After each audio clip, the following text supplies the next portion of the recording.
عیسائی کہنے لگے ہمیں اپنے ظلم یاد ہے، تشدد یاد ہے، بربریت یاد ہے، تو بہتر جانتا ہے تمہیں کیا کرنا ہے۔ صلاح الدین ایوبی گھوڑے پہ فاتح کھڑا ہے، آنکھوں میں آنسو آئے، تڑپ کے رویا، کہنے لگا میں تمہارے ساتھ وہی سلوک کروں گا جو میرے مصطفیٰ نے قریش مکہ کے ساتھ فرمایا تھا، لا تثریب علیکم، جاؤ تم پر کوئی زیادتی، جاؤ تم آزاد ہو۔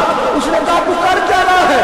کہنے لگا میں کیا کروں، میں اس محمد کا ماننے والا ہوں جس نے معاف کرنا سکھایا ہے صلی اللہ علیہ وسلم، میرے پیروں میں زنجیر ہے رسول اللہ کی غلامی کی، جاؤ تم آزاد ہو۔ اس نے کہا تم آزاد ہو، لوگوں نے کلمہ پڑھنا شروع کر دیا، اشہد ان لا الہ الا اللہ واشہد ان محمدا عبدہ۔ سارے قبیلے کے کچھ نہ کچھ لوگ مسلمان، ایک قبیلہ رہ گیا مسلمان نہیں ہوتا۔ صلاح الدین ایوبی اپنے خیمے میں بیٹھے تو ایک بی بی آ گئی، اس قبیلے کا کوئی شخص مسلمان نہیں ہوتا۔ بی بی آئی، آگے کہنے لگی میرے 4 بیٹے جنگ میں کھو گئے، چھوٹے چھوٹے بچے جنگ میں کھو گئے، مل نہیں رہے، فوجیوں کو حکم دے مجھے میرے بچے تلاش کر کے دے۔ صلاح الدین ایوبی نے جنگ پر سر پہ امامہ باندھا، نیزہ پکڑا، سینے بند باندھا، اپنے جبے کو سمیٹا اور باندھ کہنے لگی تو کدھر جا رہا ہے؟ کہنے لگا میں خود تیرے بچے تلاش کر کے دوں گا۔ صلاح الدین چند سپاہی ساتھ گلی گلی نکلے، گلی گلی فجر کے نکلے، اثر ہو گئی، تھک گئے، 2 نمازیں صحرا میں پڑھی، جنگل کے اندر پہنچے تو ایک کونے میں 4 بچے ایک جگہ ڈرے اور سہمے ہوئے بیٹھے ملے۔ صلاح الدین ایوبی اٹھا کے لائے، ماں کو کہنے لگے تیرے بچے ہیں، نکلا اس لیے تھا کہ میرے نبی نے فرمایا بچے جدا ہو تو ماں کو درد بڑا ہوتا ہے، اور میرے رسول نے فرمایا تھا جب جنگ کرنے جاؤ تو کھیت برباد نہ کرنا، فصلیں تباہ نہ کرنا، بچوں کو ماں سے جدا نہ کرنا۔ فرمایا میں سوچ رہا تھا تیرے بچے کہ میری وجہ سے جدا ہو گئے تو مصطفیٰ کو جواب کیا دینا؟ فرمایا تیرے بچے ڈھونڈ کے لایا ہوں۔ بچے ماں کے پاس آنے لگے تو ماں نے بڑے بیٹے کے منہ پہ تھپڑ مارا، کہتا اماں کیا ہوا؟ کہنے لگے تو نے سنا نہیں کہ دشمن کے بچوں کی اتنی حفاظت کرتا، میرے پاس نہ جا، اس کے قدموں میں بیٹھ جا۔ جس نبی کے غلام اتنے سچے ہیں وہ نبی کتنا سچا ہوگا، جس نبی کے نوکر اتنے کھڑے ہیں وہ نبی کتنا کھڑا ہوگا، جا کے کلمہ پڑھ لے۔ میرے دوست یہ اسلام ہے جس نے غیروں کا درد بھی اپنے سینے میں رکھا۔ اقبال کہتا ہے سارے زمانے کا درد ہمارے ہی سینے میں ہے، برما کا مسلمان ہو یا عراق، لیبیا، افغانستان، کشمیر کا مسلمان ہو، میرے دوست وہ غیر نہیں ہے، وہ تیرا اپنا ہے۔ اس کا رنگ نہ دے، اس کی بولی نہ دے، اس کا قبیلہ اور علاقہ نہ دے، دیکھ کہ وہ تیرے رسول کا کلمہ پڑھتا ہے، وہ دیکھ کہ وہ کعبے کی طرف منہ کر کے نماز پڑھتا ہے، دیکھ کہ تیرا اور اس کا نصاب زندگی قرآن ہے۔ میرے دوست کچھ نہیں کر سکتا تو دعا تو کر دیا کر، کچھ نہیں کر سکتا تو التجا تو کر دیا کر، اللہ کے حضور یہ تو کہا کر کہ اللہ مسلمان جہاں بھی ہیں تو ان کی مدد فرما، اللہ مسلمان جہاں بھی ہیں تو ان کی غیبی امداد فرما۔ یہ دعا تو میرے دوستوں ضرور کیا کرو، سوچ بڑی کریں، جب بھی آپ بولیں، جب بھی آپ لکھیں، جب بھی کسی سے بات کریں تو بحیثیت مسلمان سے بات کریں، بحیثیت یہ نبی پاک کے غلام کی بات کریں، اپنی زندگی اس انداز میں ترتیب دیں کہ پہلے آپ مسلمان۔ تو ہے کمال مولا، تو ہے کمال، تو ہے کمال مولا، تو ہے کمال، تیری قدرت کمال، تیری سلطنت کمال، تو ہے کمال مولا، تو ہے کمال، کب کس کو کیا دے دے، کب کس سے کیا لے لے، تیرا کرم بے مثال، تو ہے کمال مولا، تو ہے کمال، تو ہے کمال مولا، تو ہے کمال، تن میں تو ہے، من میں تو ہے، روح کے اندر تو ہے، آس ہے تیری، پیاس ہے تیری، عشق سمندر تو ہے سائی، تو ہی میرا سچا سائی، تو ہے میں تیرا بندہ، تو ہی میرا مولا سائی، تو ہی میرا مولا سائی۔